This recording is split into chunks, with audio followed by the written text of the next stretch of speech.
I am now so honored to bring to the table this next conversation, Black entrepreneurship and the pandemic.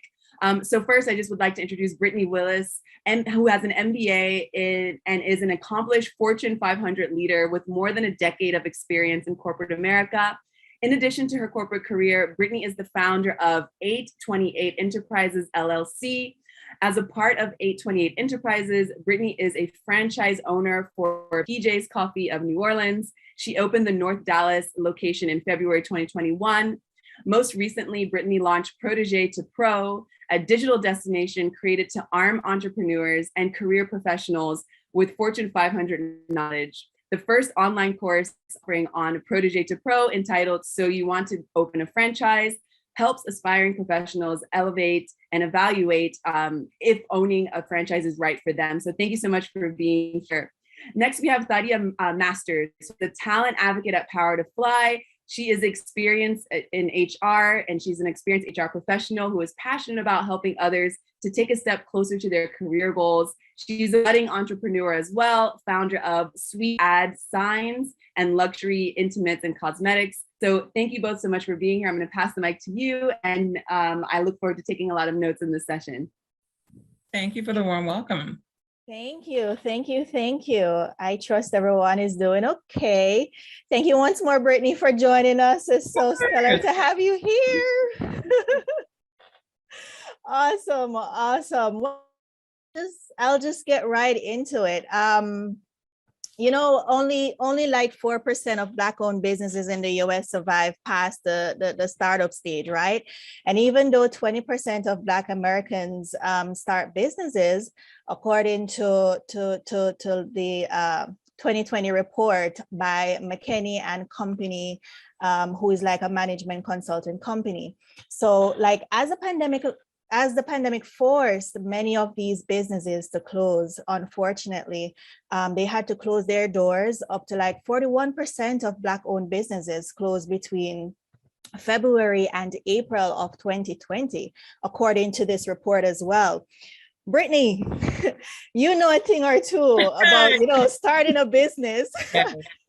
I mean, as said earlier, you even went about, you know, writing this digital course on it. So you want to open a franchise.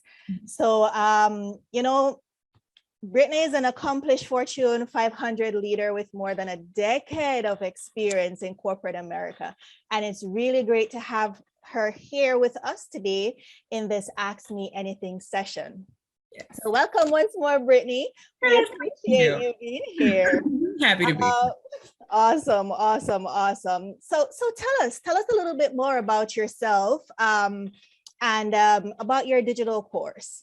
Sure. And I want to address a little bit of what kind of you were talking about as well. I think the crux of me choosing to enter into business for myself was almost holistically predicated on exactly what you're talking about, and really what my brand Protégé to Pro and what my course is attempting to eradicate is access to knowledge, access to resources, Fortune 500 resources that I've been paid to gain over the past, 13 years. And so, I started out like most of us, definitely envisioning a course where I'm climbing the ladder. And as I say, and people will hear me say, climbing someone else's ladder, if you will.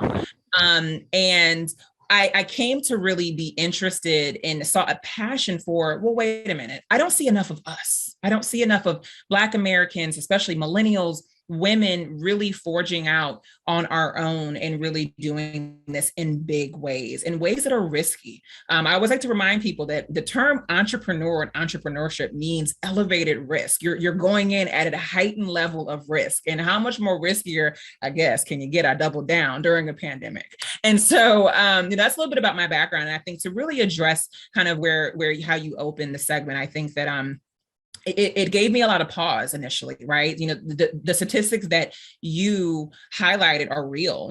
Here I am making plans to open a business, a storefront business. At the same time, I can remember myself and my husband looking at news from all over the country, and we're seeing doors close, shutters close. And I'm sure we'll get into a bit more as to kind of how I really prepared myself and took that Fortune 500 knowledge to really allow me to prepare myself to weather the pandemic and the challenging conditions that the industry is facing right now. Amazing, amazing. And if people are interested in, your digital course, so you want to open a franchise, where could they access it? Yeah, so actually several places, but my website, protegetopro.com, will give you direct access to the course. And that course is really, I have a following on social media, small one, but just following. And I get so many questions every day. Hey, can I pick your brain? Or what do you think? And, I was doing individualized consulting as well, helping startups and small business owners, but also for those interested in franchising or in franchising that don't have the background that I have, kind of really go about their operations. And I just got to the point where I was like, I can't reach enough people, but I want to. And so my digital course was my way of doing that. And there's a lot of areas of franchising that I could focus on. I chose to focus on what I find to be the most critical part of your franchise journey, which is, should I get into this and can I? And that can I is really predicated in funding and capital and just really that whole process, because it's not cheap, right? And not only is it not cheap, there's obviously a lot on the line as you as a business owner are investing. So that course is really everything someone needs to know before you walk into a conversation with the franchisor, because a franchisor, their goal, even the best intended, their goal is to convert you.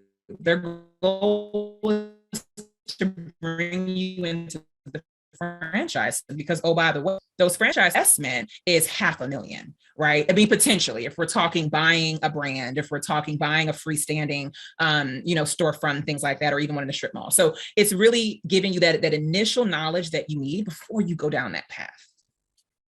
That's really amazing. And I really think that's something important for us, when we're starting off. A lot of persons have that idea and just are afraid to get into the meat and the matter of things, right? And while starting a business is one thing, keeping it running on the road to success is another altogether. So personally, I believe consistency and dedication is key, right? What are your thoughts on this? And what are some of your go-to hacks and tips for budding entrepreneurs? Ooh, you said it was consistency. That, oh my gosh, that is huge. I mean, so for example, I have a business that is literally open for business 15, 16 hours a day. I have staff at the store right now, essentially representing me, holding me down and holding my best interest down. And so that's a lot of trust. And with that, especially if you're going to have staff, especially if you're going to be serving the public in the capacity in which I am, it's really that intentionality of training. I believe you can't have expectations that you haven't set. So I do a lot of reinforcing, government in health regulations, food safety practices, cleanliness. It's all great. We make a great cup of coffee. The brand is amazing, right? But I think that the most important thing is, really adhering to the practices that are going to keep you operational, right? So those are those things that keep me up at night. But I control the controllables. I believe in that too, to answer another part of answering that question. And controlling the controllables is doing the best job I can do to train my team, to really, to select the right leaders and the right managers to hold my store down. And that's just that part of it. But I'll tell you all, as I kind of say a lot, entrepreneurship is not sexy. It is hard. I think I have cried more in this year than I've cried in my entire life. There are times where I wonder what I was thinking. Why did I do this? Do I have to keep doing this? And so that goes into knowing your why. I think of why I'm doing this, why I did this. And that is that thing that gets me up. I was actually up this morning at 4:30 to go open my store because I'm short-staffed, and it just, did I invest in this to do that? Well, of course not, right? But, those are those things that you have to remember, and you absolutely have to keep close to your chest because it keeps you pushing through. It's hard. And, when you're working for someone else, there's usually a playbook. There's usually processes in place, right? And you're just kind of executing that. But beyond that, there's not so much on the line, right? Everything is on the line. And I think that the final piece I'll say to answering this is that when you're a business owner, everything is emotional. Everything is personal, right? It's very personal. And you have to be very intentional about separating the personal, separating the emotion, and making black and white and very pragmatic decisions about the business, because you're a business person. Of course, you're the person, you're invested, but you can't get caught up in that at the same time. So it's definitely a balance. Amazing. Thank you so much for sharing. Those things are really, really important in any business cases. And it's funny how the pandemic has managed to digitize the entire world in just one go, right? Since it started, which makes everything about a small business fully accessible online. Mhm. So what are some of the challenges you think entrepreneurs face, and you even yourself face during, for this, getting things digitized, trying to get yourself as much as you can out there online? Yeah. I think I have two thoughts on that. There are those. So the first one is, as everything has become more digitized, we've become more things have become accessible. And with accessibility, that means there's more noise to feed through, which means two things. You have to be that much, just because someone else is doing it, just because you have access to it, doesn't mean you automatically need to go and run into them. And then an example I'll give you, for example, Canva. I think Canva is an amazing tool, right? Canva also has a world of templates to make it very easy for anyone to leverage. Mm-hmm. However, don't just, and again, just thinking about digitizing flyers. So for example, like when I was opening my storefront, I had a whole idea about how, this is before the pandemic, about how I was going to do it. And I was going to be grassroots. I was going to be at festivals and in races. No, I had to entirely actually draw awareness and build community online. But even with that, in my Canva example, you can't just go and just grab a template and kind of, change the copy and change the wording. You have to take a step back and say, what is my goal? What am I trying to achieve here? So even in the accessibility, quite literally, of that digital tool, you can't forget the branding and the strategy and the focus of what you're doing, because again, you got to claw through that noise of, okay, well, who am I? What am I trying to achieve? And I can also just say, just from on the other side of accessibilities, I think about my digital course. That's a big one, right? I think, back in the day, I was meeting in person, or, there were people who were, here physically where I am in the Dallas area, but a digital course and using digital platforms, I use Kajabi. It's a great one.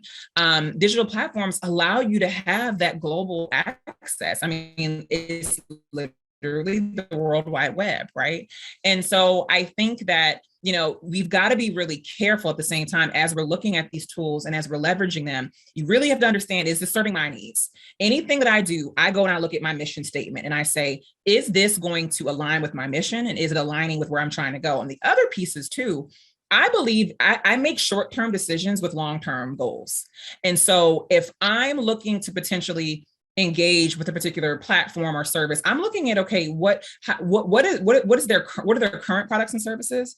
How have I seen them grow and scale over the last 1 year, 2 years, 3 years? Because that's going to give you a vision to, are they keeping up with not only trends, are they setting trends? Are they staying relevant? Are they keeping up with, what's happening in the world? And so those are just all that really comes down to adaptability, right? But I think it's also, just knowing your North Star, knowing your purpose, and making sure that even as you're accessing these tools and you're digitizing, you're not losing sight of the core of who you are and what you're trying to achieve.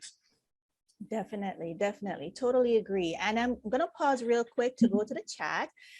Joseph says most business owners starts business with an aim of making a profit or looking for an economic empowerment, but sometimes someone might end up making losses to a point of going bankrupt. How would someone avoid this scenario? I love this question. I think the first thing I usually say when someone asks me, I think you actually asked me, kind of just arming entrepreneurs. One of the very first things I would say is it's financials. It's knowing your finances as a business owner. What is your net worth? What is your ability to invest and to help either scale your business or help your small business sustain losses? So that's a big piece of that. Before I went into business for myself, I had a particular set of months on hand to cover not only expenses, but also discretionary. You can't forget that too. I think that's also, I promised my husband, hey, I'm not going to be a weight to our household, but also planning to either to assist my business, month to month as we kind of, gained cash and got the stability, but also the ability to help it scale. But the other piece is this too. So not only knowing your liquidity, your financial net worth, it's also getting in the numbers and staying in the numbers. When I work with clients, you guys, one of the first things I'll ask, what's your monthly run rate? Which means essentially how much are you generating a month? Don't know. How much you usually do a day in business? Don't know. How many units did you sell last week? Don't know. That alone, the devil is in the details. And there's so much discomfort, especially I find within our community with numbers and with money. Even my husband and I had to work through that when we got married. I definitely, I was that person that was like, we're talking money before we get married, and it was a very uncomfortable conversation for him initially. And I hope he doesn't mind me saying that, so I think he won't. But, we had to get comfortable in that. And there's this idea that if I don't think about it, if I don't look at the numbers, it doesn't matter. Well, honey, that's to Joseph's question. That's how the issues arise. It's by you. Actually, about 2 or 3 weeks ago, I was like, we've been light on these 2 days, the last 3 weeks. I did something about it. I put a digital coupon online, and guess what? I got those trends reversed. So it's looking at your numbers and knowing, don't be scared of the information. The scariest part is, to Joseph's point, is potentially losing money, going bankrupt, and potentially closing. And at the very open of this, we're talking about the number of Black businesses that have closed. And just staying close to your numbers, it's information, it's power. It's scary sometimes. It's not, we don't enjoy what we're seeing sometimes, but the only way you're going to be able to amend an issue is if you are close to it, so you can turn things around. So that's an outstanding question, and thank you for that. Amazing. And another one just came in. Mm-hmm. How did you revise the timeline to open your business after the pandemic struck? Yeah, so my timeline elongated by probably, 9 or 10 months. And I'll kind of go down that. Thank you for asking. So when I initially signed, I was actually the last franchisee, the very last. It was Friday. I should have known. It was Friday 13th. And it was that in 2020. And it was that weekend where I think we all remember the world shut down. It was like that Friday, everyone took their laptops home. You were staying home for 2 weeks. It was that weekend. My husband and I we were going to fly back, but things had escalated so much that we drove. So it was like that. We were at that point. And so one of the things I did, it was just such uncertain times. And I had actually found my location. And, one of the things I recommend if you are franchising, if you are going to have a storefront, before you sign your before you sign your franchise agreement, at least have an idea of the area you're looking to pioneer, but topic for another day. But I had already entered into leasing negotiations. Baby, I elongated that as long as I could. I had the leverage. Clearly, as a landlord, they were at risk of nobody was signing leases, for the next 3 to 6 months. So I pushed that out as much as possible. And I was able to push it out about 4 or 5 months. And what I did in that time was I kind of staked out my location, and I just looked at traffic. I wanted, again, in such uncertain times. I mean, at that point in time, some of us were wondering if the world was ever going to go back to normal, if we kind of remember our emotions then. And again, going into the pragmatism that I'm recommending, I was looking at the facts. I was looking at traffic. I was testing out what I believe I knew about that location and the traffic trends. Beyond that, Jay, from the SBA loan process, that was elongated by twice as long, given PPP loans were given prioritization at that point in time. So that pushed out my site development process. So now my construction was pushed out 3 to 4 months, which pushed out, my build out altogether. And then on top of that, there was, of course, equipment. We were having sourcing issues. I remember my counters were delayed. My fridges were delayed. I mean, it was just nothing but delays. And which really just taught me, I was so used to in corporate America, there's a lot you can control in corporate America. I don't know what that's about, but there's a lot you can control. When it comes to small business ownership, you're usually not in control at all. And so it was a nice ingratiation to what I was going to experience. So yeah, I mean, I was pushed out easily 7 to 8 months, but I welcomed that because there was so much uncertainty. Time was on my side. It gave me time to see and observe. And it also gave time to regain some normalcy, because by the time I did open, about a year ago now, the world was in a different state. We were kind of coming out of that bad winter and coming into the spring, and in kind of having a new brand like mine was something the community really welcomed. So everything from a timing perspective, everything works out how it should. Amazing. Thank you so much for that. And it's funny you should mention that, because in when the pandemic hit, and even now, in most cases, the wedge between Black-owned businesses flourishing, is less compared to other businesses, relating to could possibly inaccessibility to better resources. What are your thoughts on that? And could you point us towards some resources available for Black founders? Could be angel investor groups or anything that can help mitigate this disparity. Yeah. I'll answer both. I had a personal experience with that. And I remember I remember there was a part of my SBA loan package where, you're filling out a million things on top of giving my firstborn. And in that, there was a point where they were asking for my race. There was that box. And I said, I said, now I wasn't shrinking for anybody, black all day. So I was checking that box. But as I was checking it, I was like, I wonder what's going to come with this, because I know my net worth. I know my cash standing. I know my ability to withstand this, but am I going to be judged differently because of that? And I remember this, it was the same time last year, now 2 years ago, time flies. And 2 years ago, where I was reading an article actually in the Dallas Business Journal, and it was talking about how loans were up. New businesses were up, loans were up, but approvals for Black entrepreneurs and small business owners were down. And at that same time, here I was getting a lot of pressure and a lot of unnecessary pressure, you guys, and a lot of unnecessary pushback during my loan process. Now, I'm not going to assert anything because that wouldn't be fair. But the only thing that what I did know, and to answer this next part of your question, which I want you guys to hear me, if you're going for grants, if you're going for funding, lending, you have got to be your biggest advocate. I find that two things with our community: we either don't pursue because we either don't know how, or we're nervous to, or don't know how to, or when we get that initial kind of that pushback, it's that, oh, okay, no, I was leaning in harder. No, you explain to me why you have doubts on X, Y, and Z, because the beautiful thing about numbers is they're black and white.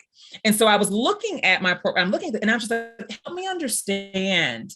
Help me understand what you're seeing here. Or even, for example, I was looking at, the beautiful thing of being in a franchise system is you can hear different things. And so there were other franchisees who were getting different interest rates. And I was like, let me see what you got there. And I said, why am I getting this rate? And similar portfolio was getting a different rate. And so it's really arming. And I think a lot of that comes from my corporate background, right? I mean, I've sat across tables from, Walmart and Amazon, and I negotiated. So I kind of like, I think I might have missed my calls as a lawyer, but I wasn't nervous and I wasn't scared to advocate for myself and for making the math and for making it make sense.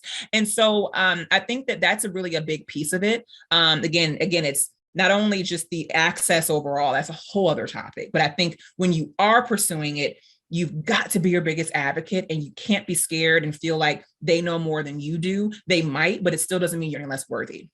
And to answer your last question, actually, just a couple of days ago, I wouldn't have had an answer, but a couple of days ago, a resource was sent my way, and they're called the Marathon Fund. And I'm not completely well-versed in it, but I visited because I was reached out to. I visited their website. It's a group that in some capacity, from a funding standpoint, I think it's investing, but at least from a capital standpoint, their entire mission is underrepresented groups, minorities, and ensuring that, these innovators and these startups and these small business owners and with these great minds, these great ideas have access to capital. So again, that's just, since you asked me, that's the name that's coming to mind because of, I just came across them. So I was actually really impressed by that. I had never heard of anything like that. So I would think for all those listening, I'd recommend at least checking that out. Amazing. And do you think, stemming from that, do you think that there are some policy changes that should be addressed by the government to inculcate the needs of Black founders? Yes, I'm not, if this exists, I'm unaware, but I'm always looking into being, I have goals of scaling. Even when I was, years before I even pressed go on building my franchise, I was looking into this. So if it exists, I'm not sure. But when I think of affirmative action, and when I think of, we typically see it really herald and push through within employment and within education. And especially kind of the statistics we're talking about as it relates to, loan approvals and access to loans. There's something going on there. And, there's a lot of government funding, providing capital to these organizations who either are investing and who are generating grants. So I think there needs to be, I'd like to see it at least, more intentionality with closing that gap. There shouldn't be that large of a disparity, and I'm going to call it going kind of unnoticed and unresolved. So I would like to see a little bit more, not equality, but equity in the access to capital than I'm seeing right now. And I think that would be an area that I would definitely be looking to the government to work to solve, because small businesses have always been the backbone of America. And I think that now more than ever, Great Resignation, you've got a lot of people turning, to being their, to opening their own businesses, to owning their own businesses. And I think that when you think about entrepreneurship and the role that it's really had in America, generating wealth and generating, generational wealth. Well, in order for us to continue to, break through some of those ceilings, we've got to have, we've got to add that to, our arsenal as well. And until we're able to have, equitable access to funding, that's going to continue to be another, notch that's making it harder for us. Right. Totally agree. So, Brittany, is there anything that you want to add? Anything that we didn't ask that you want to get out there to our audience before we close off? I would say that the most important thing, especially as we talk about this, the topic of, Black entrepreneurship during a pandemic, I think, and I think Joseph asked the question, whether you're, a corporate professional or entrepreneur, especially if you're an entrepreneur, my biggest advice to you is to remain adaptable and to look for ways and opportunities to be adaptable. The world is changing so fast right now. It was changing before the pandemic, it's changing through the pandemic, and it's changing because of the pandemic. And I want to make sure that, all of us professionals aren't so locked in on a vision or a goal that we are missing the opportunity to evolve. There are so many things that are happening in my life right now, some not yet announced, that are because I adapted and I evolved, and I'm just on the ride. And I think that my ability to adapt has allowed me to sustain through a pandemic as a business owner, which again, when you read the stats, it's crazy, right? And so I'm so thankful to God. I'm thankful for just all the opportunities that I've been afforded that have allowed me to keep pushing through. So yes, please stay adaptable, continue evolving. Change is not bad. And thank you all so much for the time. Amazing. And just before we close off, real quick, our audience, budding entrepreneurs and many others would definitely possibly have some more questions for you. How can they reach out to you?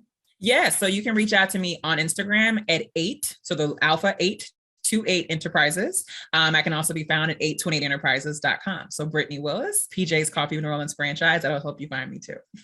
Amazing. Thank you so much once more. It really was a pleasure. Likewise.